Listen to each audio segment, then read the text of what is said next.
welcome back to my YouTube channel, Batas with Attorney Claire Castro. Ang pag-uusapan natin ngayon ay yung sinasabi ni dating Pangulong Duterte na hindi niya kailangan ang tulong ni PBBM tungkol sa nakabimbing kaso sa ICC na may relasyon sa di umanong crimes against humanity dulot ng war on drugs. Maliwanag ang sinabi ni dating Pangulong Duterte na hindi nga daw siya pahuhuli ng buhay at magkakabarilan talaga at uunahan daw pa niya ang magsisilbi ng arrest warrants. Hindi natin alam kung may katotohanan ba itong pagpaparinig ni dating Senator Trillanes na nagsasabing huwag daw maging praning ang mga taong involved sa war on drugs.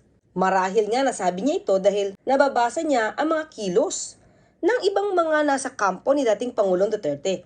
Sa tansya ko po, itong arrest warrant ay lalabas sa second quarter of this year. Yan po ang aking estimate base sa mga impormasyon na nakalap ko. May pruweba rin daw siya sa pagpunta ng ICC sa Pilipinas pero hindi pwedeng ilabas para sa seguridad ng mga kinausap ng grupo. Lalong-lalo na si Atty. Harry Roque na umamin na hindi na siya makatulog nang matawagan siya ni dating Pangulong Duterte at nagbigay ng information na magsiserve na nga raw ng warrant of arrest anytime.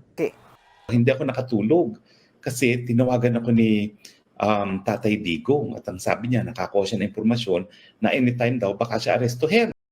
Alam nila na loyal sa mga Duterte itong Task Force Davao, so parang nagkaroon nga ng, yan po ugo-ugo ngayon na bubugin daw ang Task Force Davao. Kahit nga ito si Senator Bongo ay kinumpirma na kapag inihain sa kanya ang warrant of arrest ay hindi siya tatalima dahil kinukonsidera niya itong illegal dahil nga daw walang jurisdiction ang ICC. At hindi nga rin daw maihahain ang arrest warrants kung wala naman koordinasyon mula sa gobyerno. Isa pa kung tutuusin ay wala naman daw talagang jurisdiksyon ang ICC sa Pilipinas dahil nag-withdraw na tayo mula sa Rome Statute noon pang 2019. Ilang beses na rin anyang tiniyak ni Pangulong Bongbong Marcos na hindi makikiisa ang ating gobyerno sa anumang pagkilos o pag-iimbestiga ng ICC. Kung walang jurisdiction at walang cooperation na gagawin ang gobyerno, paano nila arestuhin? And papasok ka rito, arestuhin mo yung former president sa Davao without cooperation, without coordination, magulo yun. Pinabulaanan din ni Senator Bongo na mayroon siyang alam sa mga illegal na order ng dating Pangulong Duterte. Ang alam niya, wala daw itong ibinibigay sa kanyang anumang illegal na order. Hindi po ako sumusunod ng any illegal order. Ang trabaho ko po kay former mayor, former president, more on official matter, more on personal matter. Noon. Now, I'm a senator naman po. At hindi po siya nagbibigay, kahit noon pa man, ng any illegal order sa akin. And kung meron man pong magbibigay ng illegal order sa akin, hindi po ako susunod ng kahit na anong illegal order. Pero siguro alam naman niya ang mga ginawang pag-amin ni dating Pangulong Duterte sa paggamit niya ng ponto para magpapatay ng di umanong mga kalaban. Hindi niya rin siguro maikakaila na maraming inamin ang dating Pangulong Duterte sa mga pagpapatay at ang pagiging bayolente ng dating Pangulong Duterte. Mismo si dating Pangulong Duterte ang nagkumpirma dito. In short, dinideny ni Senator Bongo na may alam siya at may kinalaman siya sa ibang mga illegal na bagay-bagay na di umanong ginawa ni dating Pangulong Duterte. Pero syempre, yung mga admissions na nadinig niya na sinabi ni Pangulong Duterte ay hindi niya na madideny. Nadinig din natin ang sinabi ni dating Pangulong Duterte na hindi niya kailangan ang tulong ni PBBM at siya na nga daw ang bahala patungkol sa ICC. They do not have the jurisdiction over the case. Walang pakialam ang ICC sa akin. At hindi nila ako mahuli talaga. Mahuli nila ako patay. Let me be very clear on this also. Mr. Marcos has nothing to do with the ICC. As a matter of fact, I am not asking for his help. He was the one who ask the ICC to come here to investigate. Ako na ang bahala sa sarili ko dito. I will deal with the ICC myself. naman, ang warrant of arrest ay maaring i-issue talaga ng International Criminal Court kapag panahon na at kumbaga eksakto na kailangang mag-cooperate ang isang akusado o isang iniimbestigahan sa investigation or kapag siya ay kakasuhan na magsisimula na ang trial. So it is more like a summons o patawag na, sige nga, can you shed light on what happened or what you did? Pero bakit ito si Atty. Harry Roque ay parang aligaga at siya ang naghahanap ng isang memorandum circular para maipakita talaga ng gobyerno, lalong-lalo na ng PBBM, na hindi makikipag-cooperate ang bansa sa ICC. Naghahanap siya ng kasulatan. Naghahanap siya ng isang memorandum circular ng non-cooperation with the ICC. Well, kaya nga ako, paulit-ulit kong sinasabi, isulat yung in writing yung non-cooperation na yan. Dahil kinakailangan, hindi mo po pwede sabihin verbal lang yung legal basis mo para hindi ka makipagtulungan eh. Di ba? Ang dali-dali sabihin ng isa, sabihin na natin, ito hindi ko naman sinasabi mangyayari. Theoretically speaking, isang tawag lang yan sa isang opisyal ng PNP at sinabing may bago na ngayong direktiba ang presidente, i-enforce yung warrant of arrest. O anong gagawin ng pulis? Kung wala siyang written order na pinaghahawakan, ay hindi po ako naniniwala kasi ito yung written order, memorandum circular ni Presidente, number X, Y, and Z, na nagsasabing non-cooperation.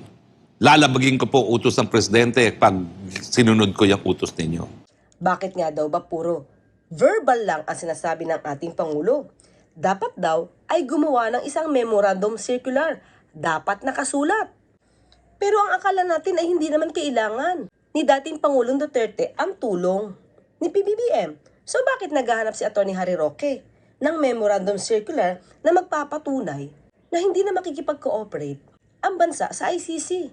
Siguro iniisip ni Atty. Harry Roque na pwedeng magbago ang ihip ng hangin. Kaya mas gusto niya na may nakasulat na talaga magpapatunay na ang bansa, ang gobyerno ay hindi makikipag-cooperate sa ICC. Sa batas kasi, halos walang bisa yung verbal na yan. Kinakailangan nakasulat. At ano ang dahilan na ayaw di bang nilang isulat? Baliktarin natin ngayon ang tanong. Paulit-ulit yung sinasabi, bakit ayaw isulat? Di ba kayo nagtataka? Bakit hanggang verbal lang? Yan ang tanong ko sa inyo. Sagutin nyo lahat yan. Diba? Ikaw, ano tingin mo? Bakit ayaw isulat? Well, yan po ay husgahan ng taong bayan. Sa tingin nyo ba, sapat na yon? So, kumbaga, Ano naman ang dahilan bakit ayaw nyong isulat? Ano ba yon? Nahirapan ba kayo gumawa ng isang napakaikling memorandum circular? Yun ba yung dahilan? Bakit ayaw? Ang tanong, bakit? Sige nga. Samantalang lahat ng pag-order ng presidente isinusulat. Di ba? Hindi ko maintindihan kung bakit ngayon sa isang importanteng bagay na non-cooperation, ayaw isulat. Yun po. Ganun pa rin ang katanungan ko. Bakit ayaw isulat ni Presidente yung kanyang order na yan? Sagutin niyo po ako. Bakit ayaw? Inuutusan ba ni Atty. Harry Roque si PBBM na gumawa ng memorandum circular para sa non-cooperation? Napipiko na nga daw ito si Atty. Harry Roque dahil wala naman daw sa kapangyarihan ng Pangulo ang magsasabi kung makikipag-cooperate ang bansa sa ICC. Ito daw ay nakasaad naman sa saligang batas. Sagot Doon ako napipikon eh. Kasi parang ang desisyon kung makikipag-cooperate ay desisyon ng Presidente. Hindi po. Saligang batas po ang nagsasabi na hindi na dapat mag-cooperate dahil ang sabi ng saligang batas, ang kapangyarihan ng hudikatura ay nasa Korte Suprema lamang at iba pang mga mabababang mga hukuma na binuo ng Kongreso. Hindi po desisyon ng Presidente yan. Yan po ay isang constitutional mandate. So, tingin ko naliligaw tayo sa debateng ito dahil ang akala natin tanging Presidente lang ang magdedesisyon. Hindi po. Kinakailangan ipatupad lamang ng Presidente ang saligang batas. Yan po ang paglilinaw na gagawin natin. Teka lang, hindi ba kanina lamang ay sinasabi mong dapat ay may memorandum circular ng non-cooperation? Pero parang taliwas ngayon ang sinasabi mo kesa dun sa una mong nire-request ng memorandum circular. Sa inyong paniniwala ay wala naman palang kapangyarihan ang Pangulo na magsabi kung makikipag-cooperate or hindi makikipag-cooperate sa ICC, bakit kailangan pang gumawa ng memorandum circular? Sinabi pa ni Atty. Harry Roque, ang kapangyarihan ng hudikatura ay nasa Korte Suprema at sa mga mamababang mga hukuman. Pero, hindi ba nagsalita na ang Supreme Court patungkol sa jurisdiction ng ICC sa kaso ng Pangilinan versus Cayetano? Malinaw doon na ang ICC ay may jurisdiction sa mga kasong inirereklamo na naganap bago nagkaroon ng withdrawal from the ICC or Rome Statute. Kung si dating Supreme Court Senior Associate Justice Antonio Carpio naman ang tatanungin, obligado pa rin ang ating gobyerno na makipagtulungan sa ICC. The decision of the Supreme Court said that since the offense of which former President Duterte is charged happened while we were members of ICC, we are obliged to cooperate up to now. That cooperation may include implementing the warrant of arrest. Dapat din daw humarap sa ICC si Duterte. If you are innocent, you really believe you're innocent, the best thing to do is to go there and present your side. Malinaw din naman sa Article 127 ng Rome Statute na kahit nag-withdraw, hindi makakaiwas ang dating miyembro na makipag-coordinate para doon sa mga aksyong naganap prior to the withdrawal. So, ang sabi ay dapat sundin lamang ang saligang batas. So, ibig sabihin nito, kung mayroong pronouncement ang Supreme Court na mayroong jurisdiction ng ICC doon sa mga aksyon naganap prior to the withdrawal, at ito rin naman ang isinasaad sa Rome Statute, dapat itong tuparin at pa-implement ni PBBM.